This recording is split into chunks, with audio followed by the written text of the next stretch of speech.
আসসালামু আলাইকুম প্রিয় ফুটবল ফ্যান্স। লা লিগা কম্পিটিশনে নিজেদের সর্বশেষ ম্যাচে এবার রিয়াল বেতিসের বিপক্ষে ২-১ ব্যবধানে হেরিয়ে গিয়েছে রিয়াল মাদ্রিদ এবং এই হারটার মাধ্যমে অ্যাটলেটিকো মাদ্রিদ পয়েন্ট টেবিলের ১ নম্বর স্থানে চলে আসলো এবং বার্সা তাদের পরবর্তী ম্যাচে জয়ের মাধ্যমে তারাও তাদের ফার্স্ট স্পটটা এবার রিয়াল মাদ্রিদের সাথে একটা পরিষ্কার ব্যবধানে রেখেই কিন্তু কন্টিনিউ করতে পারবে, অর্থাৎ এখানে অন্তত দুটো দলকে বড় একটা সুবিধা রিয়াল মাদ্রিদ দিয়েছে।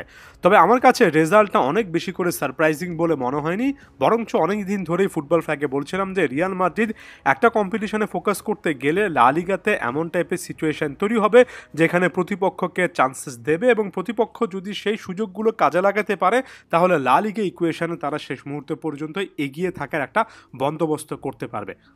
এটা নিয়ে কথা বলার আসলে স্পষ্টত একটা কারণ আছে। প্রথমত, রিয়াল মাদ্রিদ এমন একটা দল যারা কিনা এ সিজনে একের পর এক ইনজুরি সংক্রান্ত ইস্যু নিয়ে ভুগছে, যে কারণে ডিফেন্স লাইনটা ধারাবাহিকভাবে কিন্তু আসলে খেলতে পারেনি এবং আপনি যখন ধারাবাহিকভাবে একটা ডিফেন্স লাইনটাকে খেলাতে পারবেন না তখন একটা সমন্বয়হীনতার ব্যাপার থাকে, যেটা এ ম্যাচে দেখা গিয়েছে। যদিও আলাবা বা রুডিকারের মতো ফার্স্ট চয়েস সেন্টার ব্যাকরাই ছিলেন, তবে ওই যে বললাম লম্বা ইনজুরি এবং নানা ইস্যুর কারণে ধারাবাহিকভাবে খেলতে না পারার কিছু না কিছু সমস্যা কিন্তু এই দলটার মধ্যে দেখা যাচ্ছে।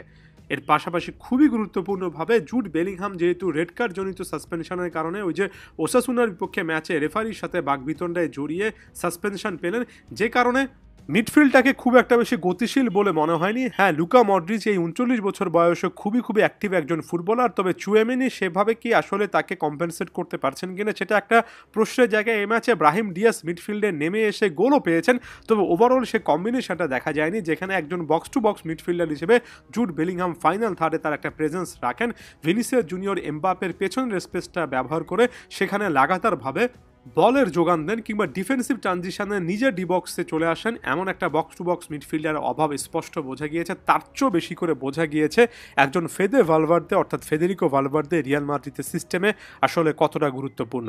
ইনজুরির কারণে এই ম্যাচটা খেলতে পারেনি এবং স্পষ্টত ফেদেরিকো ভালভার্দের অভাবটা বোঝা গিয়েছে চান্স ক্রিয়েশন এবং ফাইনাল থার্ডে কী পরিমাণ বল আসলে ভিনি কিংবা এমবাপে পেয়েছেন সেটার ক্ষেত্রে। ফেদেরিকো ভালভার্দের ক্ষেত্রে একটা জিনিস একেবারে স্পষ্টত বলা যায়, ফেদেরিকো ভালভার্দে সেটা মিডফিল্ডে কোনো একটা পজিশনে খেলেন কিংবা এমনকি রাইট ব্যাক পজিশনে খেলেন, এন্ডলেস সাপ্লাই অফ বল আপনি ফেদেরিকো ভালভার্দের মাধ্যমে পাবেন এবং ভালভার্দে সত্যিক অর্থে এমন জায়গায় বলের যোগান দিতে পারেন যেখান থেকে আপনি গোল মুখে ওপেন অপরচুনিটি শুরু করতে পারবেন কিংবা নিজে পেয়ে যাবেন। এবং তার ওভারঅল মুভমেন্ট, যে বিশাল পরিমাণ এরিয়া তিনি কভার করতে পারেন, লাগাতার যে রানিংগুলো করতে পারেন, সেটাই কিন্তু একটা সাইডকে কমপ্লিটলি বিজি রাখে। এই জায়গা থেকে ফেদেরিকো ভালভার্দে যেহেতু ছিলেন না, ভিনিসিয়াস জুনিয়র এবং কিলিয়ান এমবাপে অনেকটাই উইং ফরওয়ার্ড হিসেবে খেললো।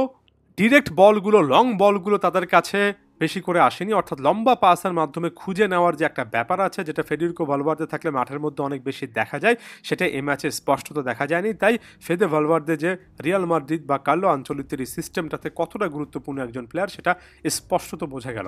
এখন রিয়াল মাদ্রিদ ম্যাচটা যেখানে শেষ করলো এবং লা লিগার সর্বশেষ ম্যাচে যেভাবে জয় পেয়ে আপাতত পয়েন্ট টেবিলে ১ নম্বর স্থানে অ্যাটলেটিকো মাদ্রিদ উঠে আসলো, পরবর্তী ম্যাচটাতেই কিন্তু অ্যাটলেটিকো মাদ্রিদ খেলবে রিয়াল মাদ্রিদের বিপক্ষে চ্যাম্পিয়ন্স লিগের খুবই গুরুত্বপূর্ণ একটা ম্যাচ রিয়াল মাদ্রিদের সান্তিয়াগো বার্নাব্যুতে।